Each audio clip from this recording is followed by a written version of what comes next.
एक गांव में एक व्यक्ति रहता था जो अपने जीवन को लेकर बहुत चिंतित रहता था। उसे लगता था कि उसके जीवन में एक बड़ा बदलाव आना चाहिए, जिससे उसे जीवन में किसी भी तरह की परेशानी ना रहे। उसके पास खूब धन हो और उसकी खूब प्रसिद्धि हो। वह जहाँ जाए उसे सम्मान मिले, परंतु उसके जीवन में कुछ भी नहीं बदल रहा था, क्योंकि वह कुछ करने की जगह बस सही समय का इंतज़ार कर रहा था। उसकी इसी आदत के कारण उसका मन दुखी रहने लगा। उसके मन में नकारात्मक विचारों का वास होने लगा। उसे हर चीज़ में कमी नज़र आने लगी।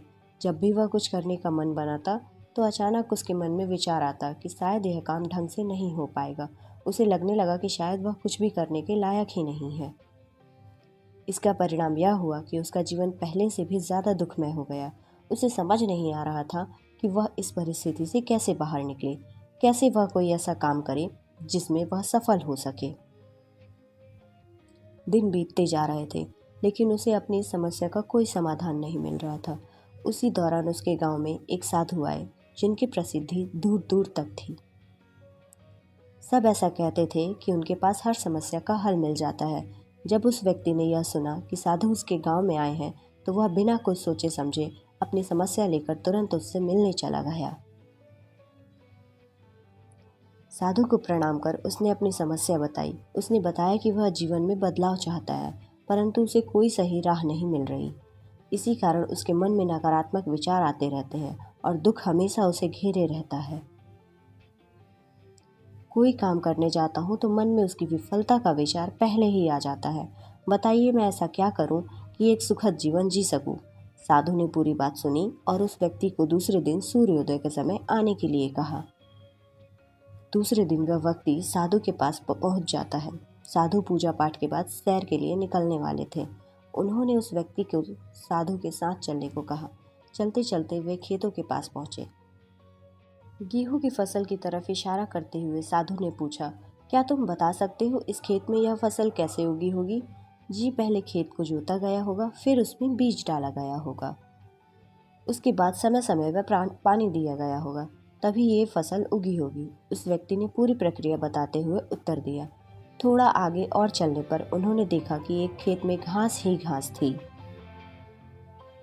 एक बार फिर साधु ने उस व्यक्ति से पूछा, क्या तुम बता सकते हो इस खेत में यह घास किसने उगाई होगी? महाराज, घास कौन उगाता है? ये तो अपने आप उग जाती है। जब खेतों में किसी और चीज का बीज नहीं डाला जाएगा तो घास ही तो उगेगी। उस व्यक्ति ने एक बार फिर से साधु के प्रश्न का उत्तर दिया। बस तुम्हारे इन्हीं उत्तरों में तुम्हारी समस्या का हल छिपा है। साधु ने उस व्यक्ति को समझाना शुरू किया। मानव मन भी एक खेत की तरह ही होता है। इसमें तुम जो भी बीज डालोगे तुम्हें वही फसल मिलेगी।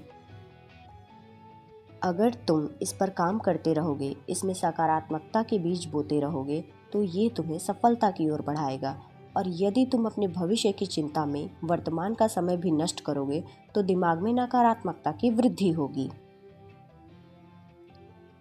बदलाव तभी संभव है जब हम व्यर्थ की चिंता को छोड़कर और सही समय की प्रतीक्षा ना करते हुए अपने वर्तमान में ही वो करें जो हमें करना है। उस व्यक्ति को ये बात समझ में आ गई कि अगर मन को सही दिशा में लगाना है तो उसे सही दिशा की तरफ बढ़ाना होगा। मन रूपी खेत का सही प्रयोग ही जीवन में बदलाव ला सकता है। इसे खाली छोड़ देने से इस पर आलस और नकारात्मकता अपना सत्ता जमा लेती हैं। मन के कहे पर मत चलिए, बल्कि मन को अपने कहने पर चलाइए। एक बड़ी इमारत बनाने की शुरुआत भी एक ईंट रखने से होती है, और उस ईंट की तरह अपनी छोटी छोटी कोशिकाओं को जोड़कर आप एक बड़ा मुकाम हासिल कर सकते हैं। ज़रूरत है तो बस एक शुरुआत की। दोस्तों, मुझे लगता है ये बदलाव की कहानी कई लोगों के जीवन से मिलती जुलती है। हम में से कई लोग ऐसे होते हैं जो आज का काम कर पर या यूं कहें हमेशा के लिए टालते रहते हैं। इसके साथ ही शिकायत भी करते हैं कि ना जाने हमें सफलता कब मिलेगी। यदि आपके साथ भी ऐसा ही होता है तो हमें कमेंट बॉक्स में अपने विचार ज़रूर बताएं। आशा करती हूँ आपको यह कहानी ज़रूर अच्छी लगी होगी। ऐसी ही प्रेरणादायक कहानियाँ सुनने के लिए मेरे YouTube चैनल को सब्सक्राइब करें। वीडियो देखने के लिए आपका बहुत बहुत धन्यवाद।